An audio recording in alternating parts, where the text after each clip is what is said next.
So in today's video we're going to be working on this engine. This is the one we got the other day at the train store. Just did the video on it yesterday, and in the last video we tested it. It didn't run at all, so we're going to be working on it today. So this is a Spectrum. I don't know what model of engine this is. If it's like a GP something, probably not, but it's a Spectrum. Just got a 5-pole motor in it with the flywheel, as you can see it on the bottom. And when we tested it, the light would come on, but nothing from the engine, so not really sure. These engines, they're pretty simple to take apart. They've just got some screws on the bottom. There should be 2 on each side, but I can see somebody's only put 1 back in on each side, so I've just got 1 screw holding the shell on, or 2 screws holding the shell on. But they come off rather easily, and it should be just a solid motor on the inside, and then the shell should just come off pretty simply. And as you can see in these, they have the circuit board for the lights and everything that just have contacts on the motor. So I'm going to see if I can turn this, and that's probably our issue. The motor seems to be stuck. I can't turn it at all. So we're going to have to look at that. I'm going to have to take everything apart on this. So with these, it's the split chassis design. So the first thing you have to do is take this bottom part off. It's just 2 more screws to take them off. And then you can get the actual, so they're stuck pretty good, but you can get the actual chassis part apart. But they're stuck pretty good on this one. So just make sure not to lose those screws, and then that plastic piece just comes off, and you can see the screw mounts for them. And then just this top screw on here would come out, and then we should be able to pull it apart. Well, there's this one, and then there's 2 on one on the front, 1 on the back. So those come apart as well. So this should just kind of pry apart now. Let's see. As you can see here, the 2 halves just kind of split down the middle, and then you should be able to take this one off, and we'll see what's the deal with the motor, if it's the motor. And yeah, that's stuck pretty good. And as it looks, it appears when you turn the motor, you can see the trucks move with it, so it's something in the gears are stuck.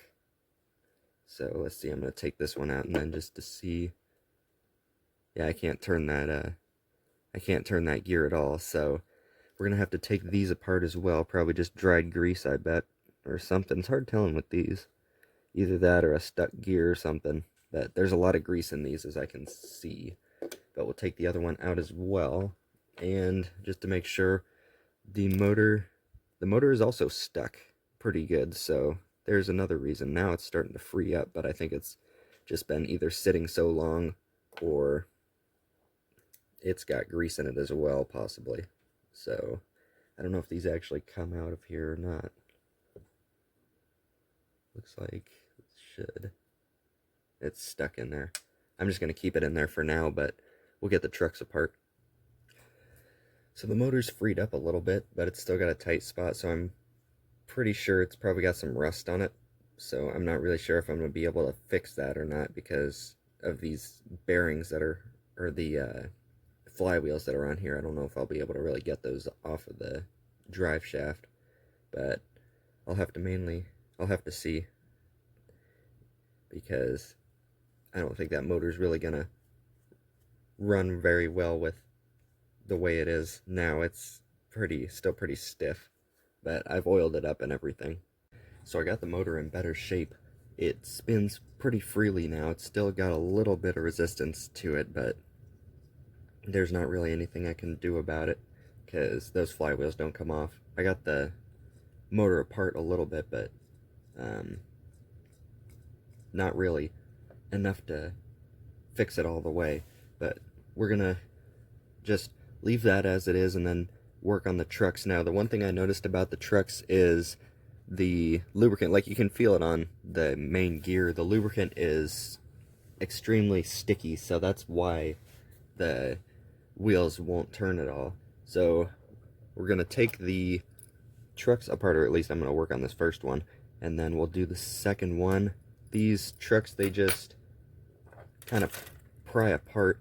They've got tabs on the ends, which come off so you can take the bottom plate off. And as you can see how much grease and stuff is in the inside of this thing, and it's all very like sticky lubricant, so we're gonna get that cleaned out.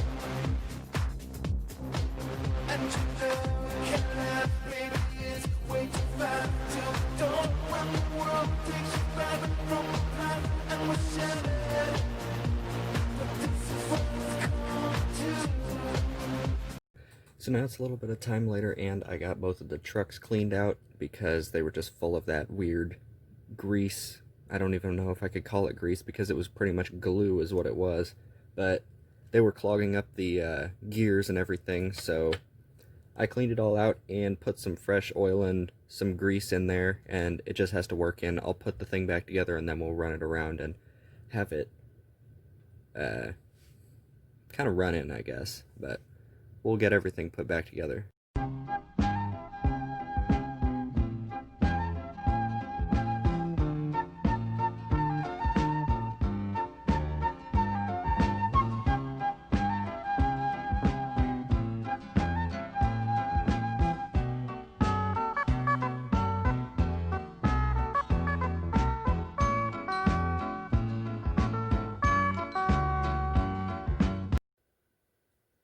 So a little bit of time later, I have got at least the chassis put back together. So I'm going to take it over to the track now and make sure that it actually does anything before I put the shell back on.